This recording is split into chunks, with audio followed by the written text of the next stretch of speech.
Alrighty. So yeah, my name is Mike Cioffi. Those may know me.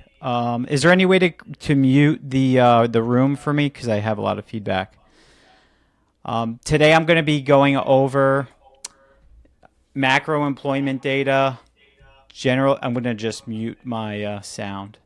So macro employment data, generational differences, tire industry survey that we ran, AI tools and recruitment, and then we'll end on attract and retain. Just give me one more moment to fix my screen. Okay. Thank you again for having me. For those of you that don't know me, again, my name is Mike Cioffi. I run a firm called Tire Talent and Talent Traction. We're dedicated to the industry, and something that I'm really passionate about is hiring and retention. So let's start out at 30,000 feet. And when we think about 30,000 feet, let's think about the total U.S. population. So there's currently 342 million people that reside in the United States. So all the data I'm about to show you comes directly from the BLS. And we've probably heard this term before, unemployed, employed, labor force, workforce, right? But what does it all actually mean, and how do they calculate it? So the labor force or workforce is comprised of the employed plus the unemployed. So those of us that are in this room that have a job, and those of us perhaps that are unemployed are counted in the labor force. So an unemployed individual is someone that potentially is currently looking for a role, but at a certain point they stop and the BLS no longer counts them as unemployed. Typically it's 1 year's time, or if they actually voluntarily say, yeah, I'm no longer looking for a job. So jumping into the next slide, I want to show us where is our labor force. The labor force is currently at 170.7 million. You can see the trend line, right? It's growing up from 168.4 year over year. And this is about a 5-year look back. So that's the good news. The challenging news for us as hiring managers are that the participation rate, or those that should be in the workforce, unfortunately, has not recovered since COVID. We were at a 63.1% labor force participation rate, and we're currently at 62.3% participation rate. So another way to think about this is if we had the same labor force participation rate as we did in 2020, we would have 2.7 million more individuals in our actual labor force. And you might be asking yourself, obviously, like, where did they go? We know a lot of folks have come back as well. But since 2021, 80% of the 5 million workforce exits we had were 55 years and above. In fact, 55% of peak boomers will retire in the next 5 years.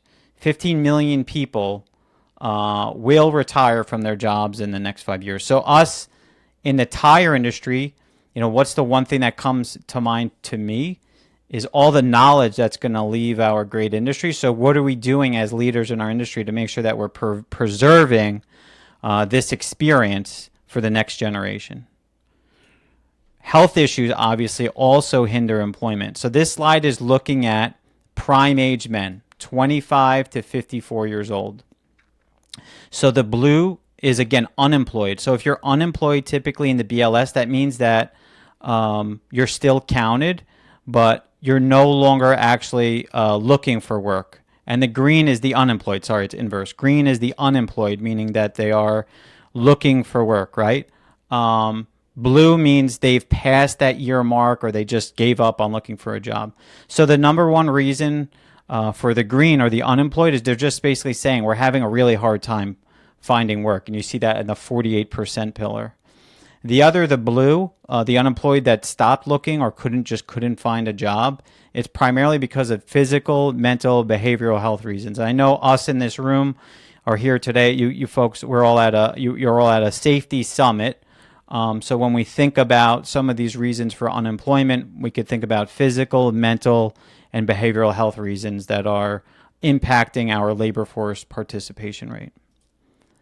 The next slide is looking at the unemployment rate. It's looking at a 20-year look back. So Historically speaking, anything between like a 4 to 5% actually pretty normal in terms of a labor market, healthy overall. So year over year, we're only up 0.1%. So the unemployment rate, it's still historically speaking relatively tight. From a job yearly opening standpoint, we're at 7.1 million jobs calculated. Again, this is all by the BLS. Basically, they just do an aggregate of literally job openings online. This has come down significantly from that boom of job openings that we once had. But the interesting number, right, is that there's more unemployed counted people by the BLS than actual job openings. So the takeaway here is there's a skills gap or a differentiator between what the people want that are actually looking, because, right, those are folks that are looking for employment, versus what's available in the marketplace. This was just recently in the news. I know that there was a lot of write-ups about it. Basically, there was a job revision that was done by the BLS. So the way that they capture the data, there's some flaws in, I guess, the way that they do it, so there could be revisions. So it was revised down by almost 1 million job openings. So what is this telling us is that the data is pointing to a softer kind of job market.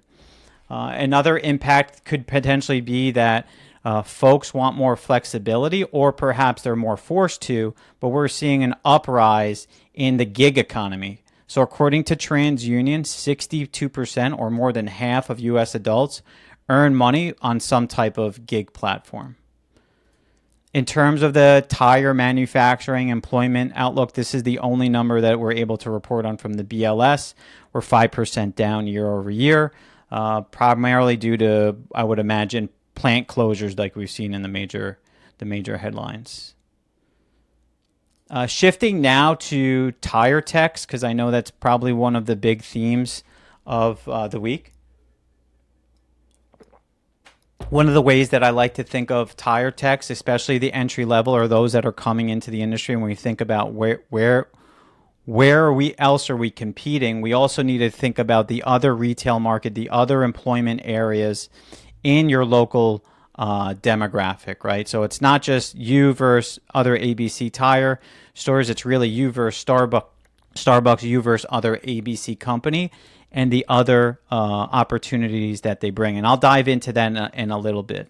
Other news in terms of the macro, I think return to office is just stickier and stickier, right? So a little bit about my personal position. I speak to VPs of HR and C-suite basically on a daily basis.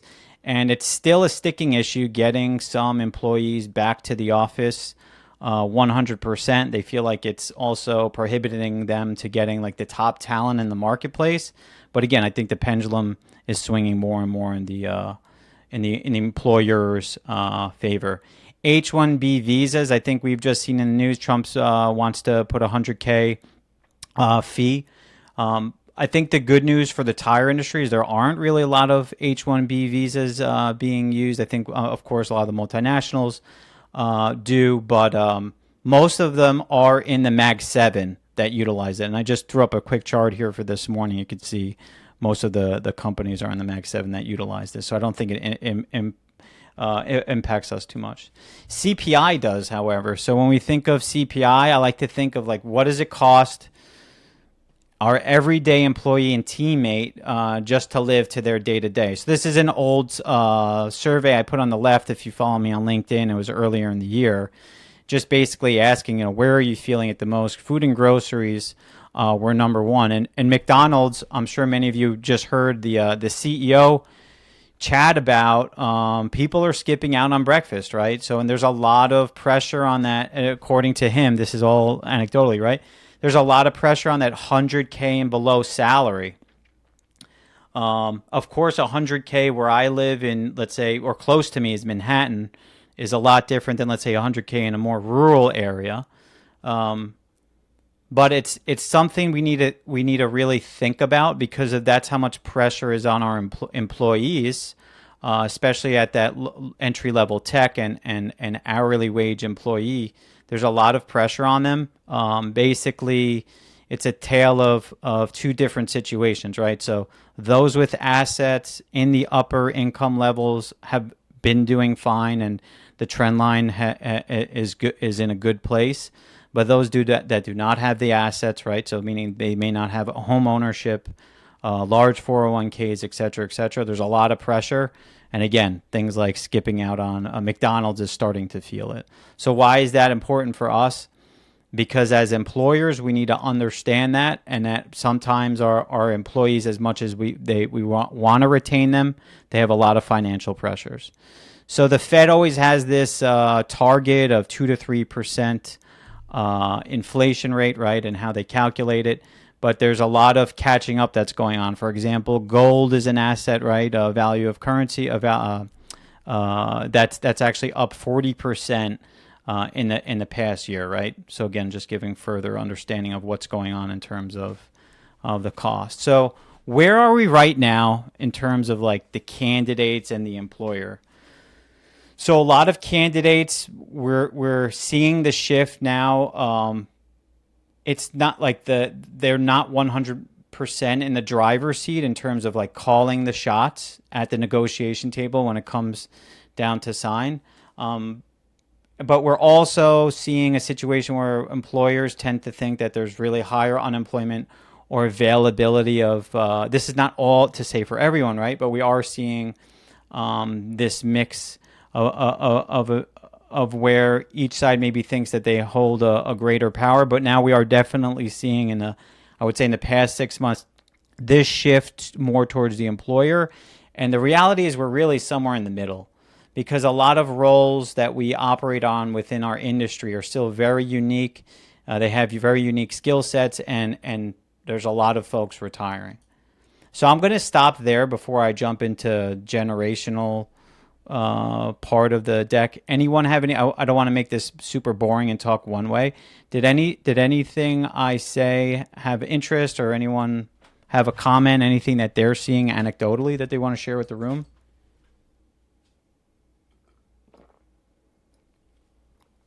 Does anyone go for McDonald's breakfast and see if it went up a lot over the past few years?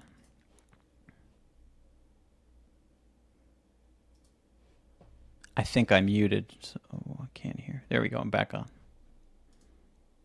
Am I coming through okay? Yeah, we can hear you, Mike. Cool. Did anyone say anything? Sorry, I had my sound off.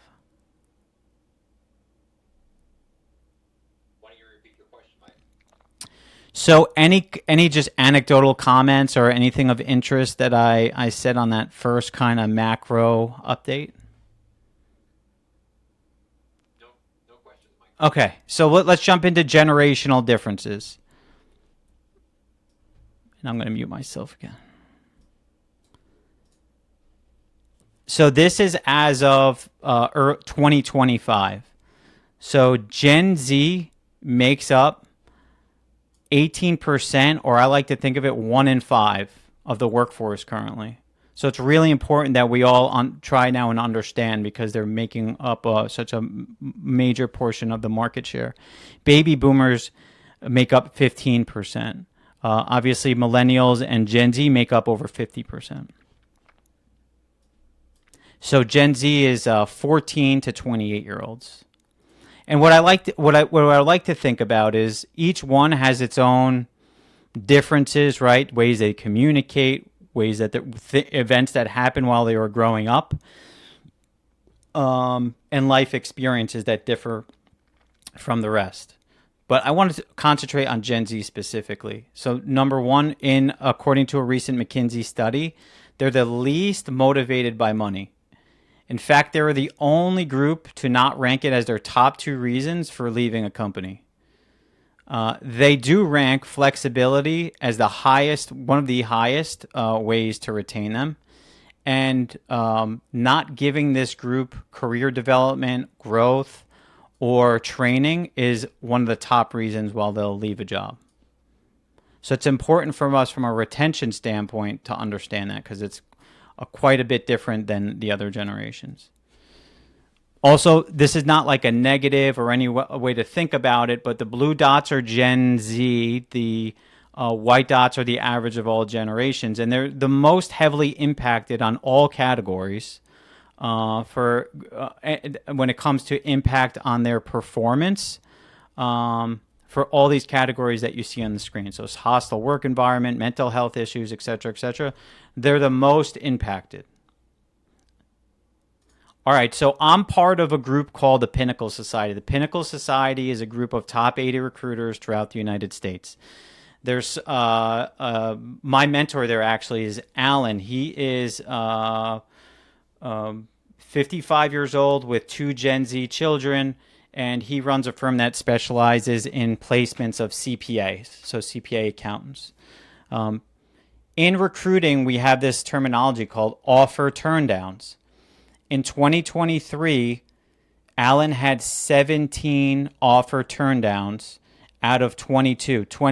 17 of them were all from Gen Z.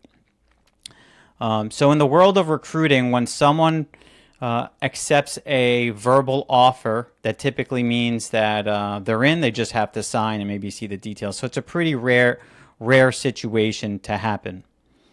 So what he wanted to do was understand, okay, what is going on with this generation that I don't understand, because for him this has never happened in his, I think, 20 or 30 year tenure, and what can we do to remedy it? And I think we have some takeaways here that we could all implement on our own teams. So Gen Z, believe it or not, can be quite risk averse, which was a shock to me, because what I hear from a lot of folks, especially manufacturers, VPs of HR, they say that a lot of these folks will just quit in a moment, and they don't care because they live, let's say, in mommy and daddy's basement still, or whatever it is, that they don't have the financial responsibility yet. But in his case, from what he sees, they're risk averse because a lot of them saw COVID and the difficult times that their parents went through, and how much it took them to get their first job, that they're really afraid of leaving their next one and causing conflict within their first role. They also refuse to have difficult conversations. So they may yes us along the way from a talent acquisition standpoint or even retention standpoint. They may yes us, but it's just really to get out of the confrontational situation of how they feel based on the communication. And they also prefer electronic communication. So what did Alan do after he learned from his two sons and their friends, and really polling a lot of his candidates, because he works with a lot of junior CPAs? He learned that it's really about being transparent and communicating all along the way exactly what the process is, and at any time during the job interviewing stage, offer stage, etc., it's okay to say no and not want to move forward.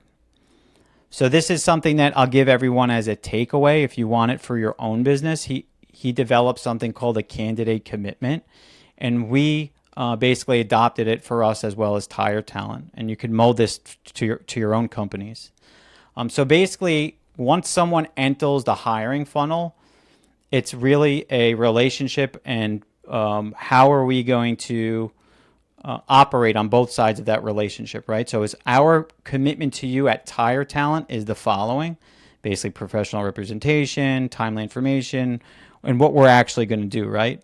And then from you, what we expect from you as the candidate on our end. But at any time during the process, if this isn't for you, just shoot me a text or give me a call and say, hey, Mike, this really doesn't seem like a fit anymore. So we could save ourselves from that email at midnight or 5 a.m. on first day of your new job saying it's the hardest decision of my life, but I'm not showing up tomorrow, right? So I checked in with Alan, and he literally had 0 Gen Z. I almost didn't believe it, but he had 0 Gen Z turndowns when I checked in with him after he taught us about this methodology last year. So I thought that was an amazing takeaway. We actually implemented that practice within our business. Any questions on Gen Z, or anyone want to mention anything for the room? Any questions? All right. No, we're good, Mike. Cool. Hopefully I'm not too boring for you guys. So let's jump into the tire industry employee survey results that we ran. And some of you may have even done this survey. We're going to release our 2026 the end of Q4. So 300 43 individuals within our industry took it. It was 25 questions. And basically, here are the takeaways. And again, I'll share this deck with everyone, and more than happy to share any follow-ups. But in terms of employee retention and satisfaction, we asked, okay, in one word, why do you choose to stay within your current company? And the 3 key words were security, loyalty, and stability. So the takeaway for me is any way that you can emphasize this within your team and company will lead to overall employee satisfaction. So we asked the question, does your job have well-defined, concise, and clear goals and objectives? And you can see the range of answers, right? 6.5 out of 10. So we know that uncertainty about one's job, meaning like, what am I waking up and doing every day? Like, obviously, I know I have to change tires, but how does that roll up to the mission vision is going to impact retention risk. So making sure that all of your teams have very clear job descriptions, as simple as it may sound, a lot don't, and also KPIs that they're tracking towards to. So can you grow? Does your leadership listen? When we think back to those generational slides, especially Gen Z, 3.1 out of 5 was the average, right? So if they don't feel like there's that growth or that the leadership values their even though the leadership may not act on it, at least that the individual could feel like they're being heard, will help in terms of retention. 55% of the individuals stated that, 54.6 stated that they would consider a new job, and 3.3 out of 5 basically said that their salary was keeping up with inflation or they were happy with it. So more than half of the individuals said that they were open to taking a new job. Now, you could, again, from a data point standpoint, we're a recruiting company. The people that are actively taking this, right, maybe that most of them are inherently biased. So take it as a grain of salt, but it's still all data points.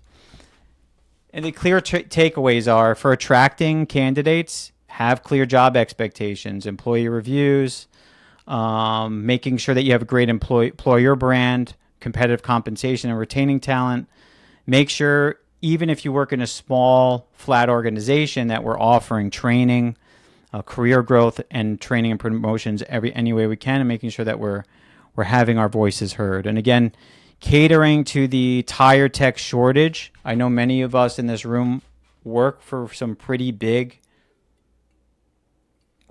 organizations and are already doing this, but these are the top ways that we're seeing in terms of addressing the tech shortage.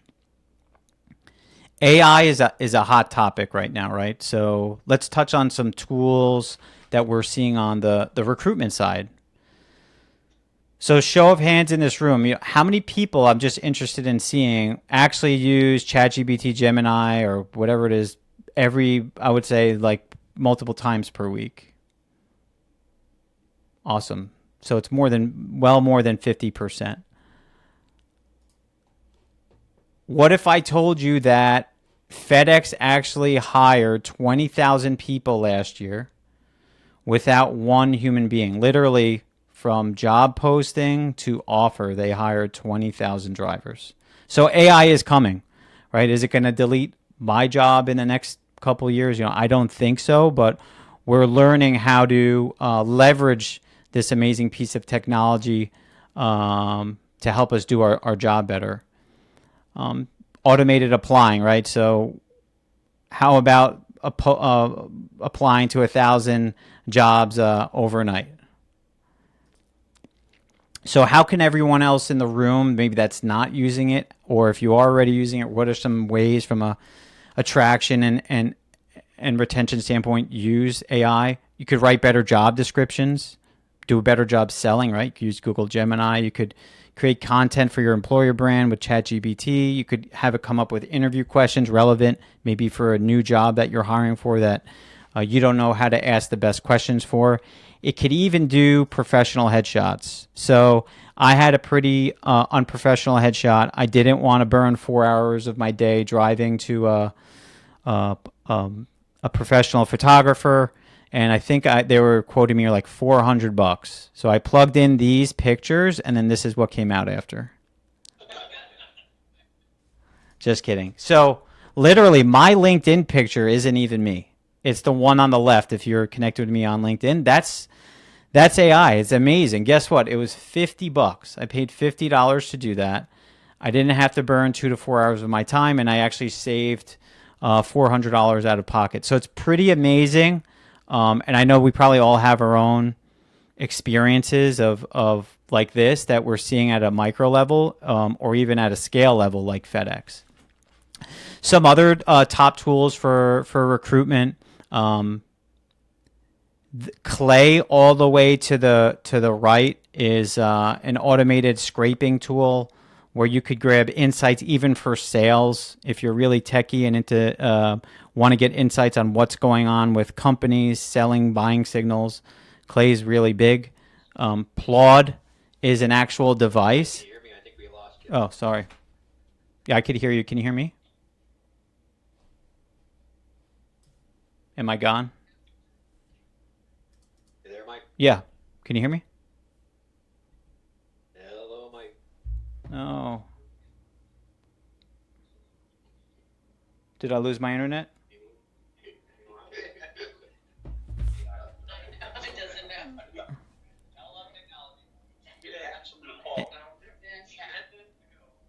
Am I back? I see you guys.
You there, Mike? Yeah, that was it. That was not. That was me the whole time. I swear it wasn't AI.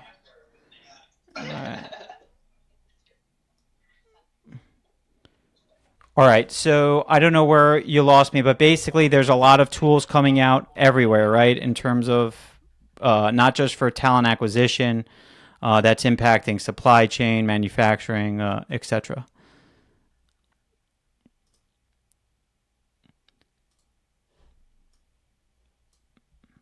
So the one thing that I think is creating is a ton of noise.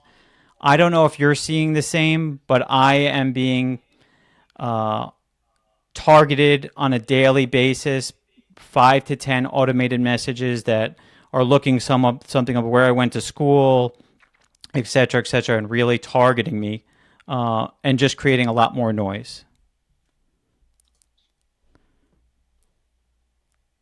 I'm still there, right? I think the same is true for talent acquisition. It's never been easier to get flooded with resumes, right? Indeed, ZipRecruiter, LinkedIn. Now with AI, you could type in a job title and it's already spitting out a very complex job description that looks great. And then before you know it, you're going to get hundreds of applicants. But what are you making sure you can do to attract A players and you're really getting the candidates that you want to get for the role, right? I want to think about it in terms of like passive and active candidates.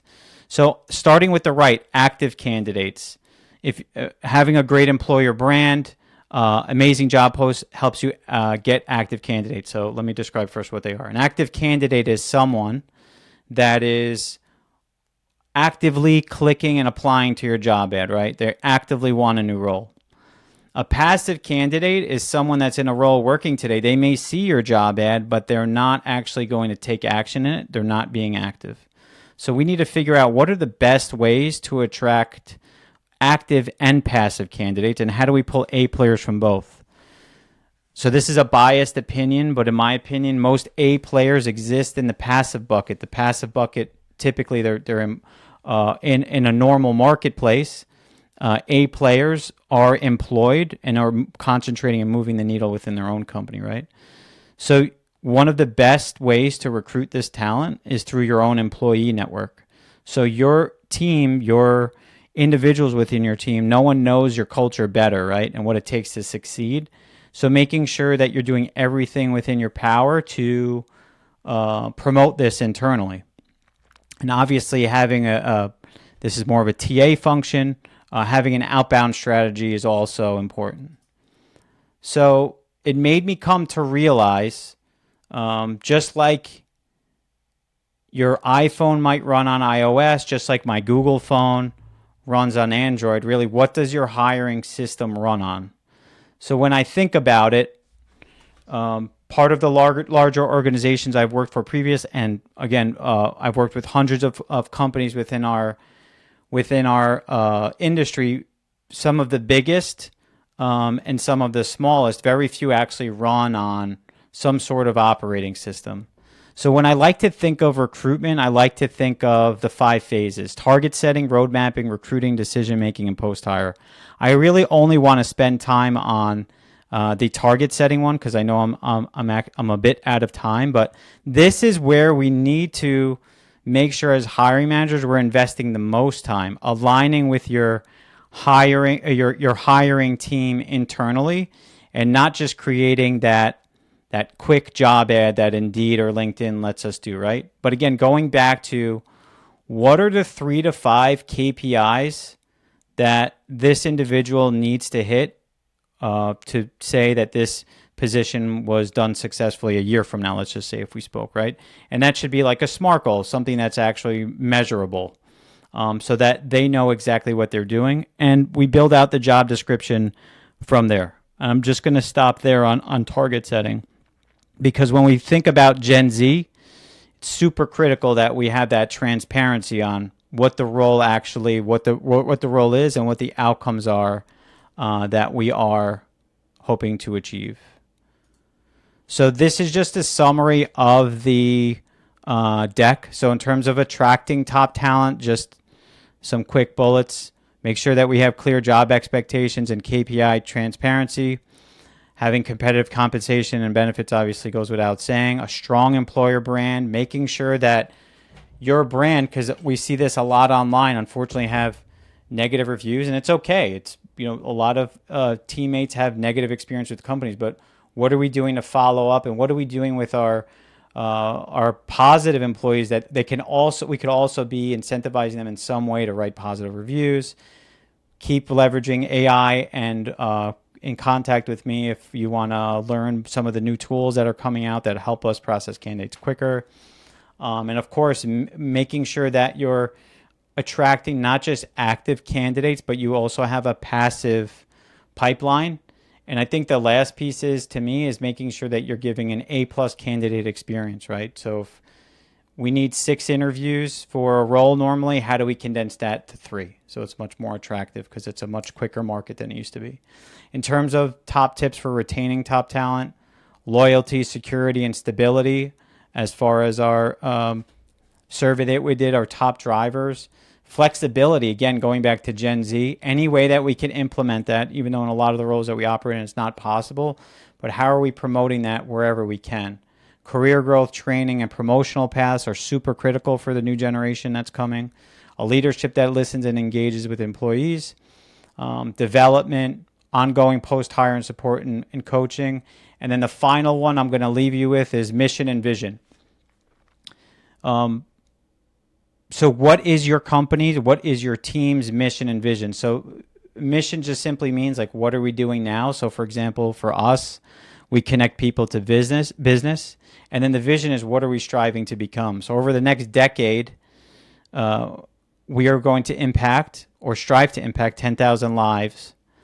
So everyone on our team knows exactly what they're getting up to do every day, and their 3 to 5 KPIs roll up to that. So thank you so much for having me part of the Safety Summit. And I'll stop there and I guess answer any questions if there are, or if there's any Q&A that you guys thought was interesting you want to discuss internally. Any questions for Mike? Yeah, Russ. Hang on a second. Want to give him a mic back there?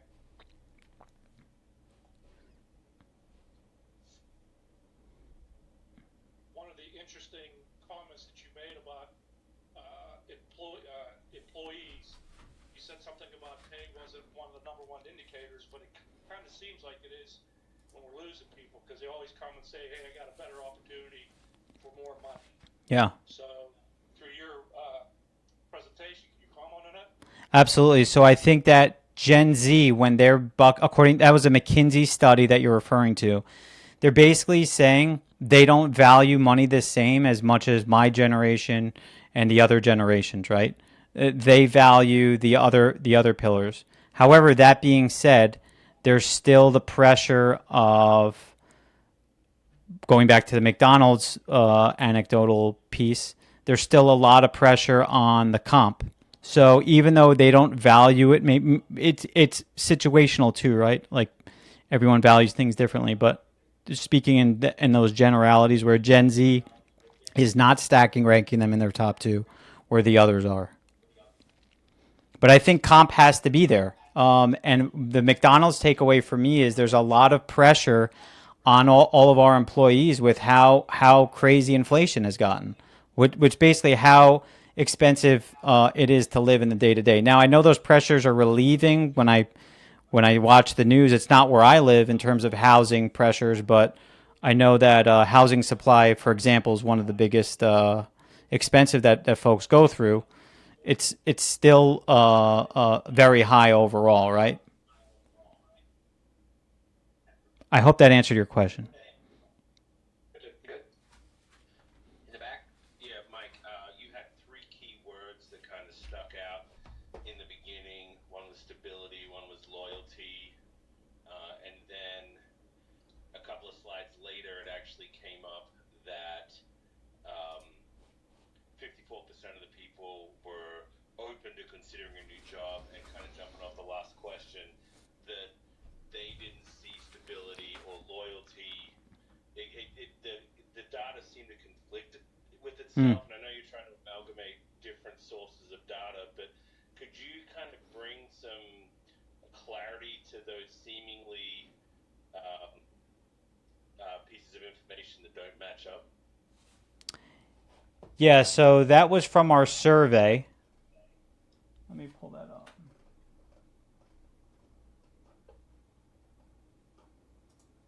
You're talking about this slide? So basically, again, from a sample size perspective, it was 340 people from our industry, right? So we asked in one word, why do you choose to stay with your company? So they said security, loyalty, and stability. Then the next stat that you're asking about was that 55% that would consider a new job. Yeah. Yes. So I don't really have. I mean, I think it's one of those questions where would you consider a new job if the opportunity was amazing, right? Like, so for me, for example, like if you offered me some $1 million a year to go fishing full time, I'd consider it. I don't know. So I think it's how they perceive that question.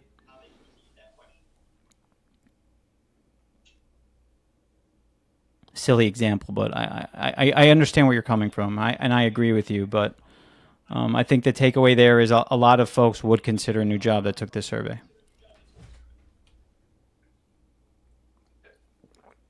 Another question in the back? Curious, do we? Hang on 1 second. I was just curious. Do you know? Is this survey based off Gen Z itself? No, it's just we don't, I don't think we ask how old the individuals are. It's just folks that are in our database. So it actually should not be weighted at all in Gen Z's favor. It's more of a makeup of our database. So it should be pretty spread evenly. We have another one back here. All right, another one in the back. I know in one of your slides you had put that there's a lot of knowledge leaving the industries just based off of age.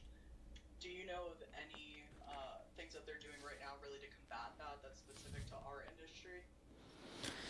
It's a great point. So I think it's just knowledge share. And I think maybe Kevin or other folks in the room could probably speak to it better than me, but it's just something that we have to be aware about and making sure that we are doing the best that we can to preserve that info. I don't have any specific cases that I could give you an example of that come to mind.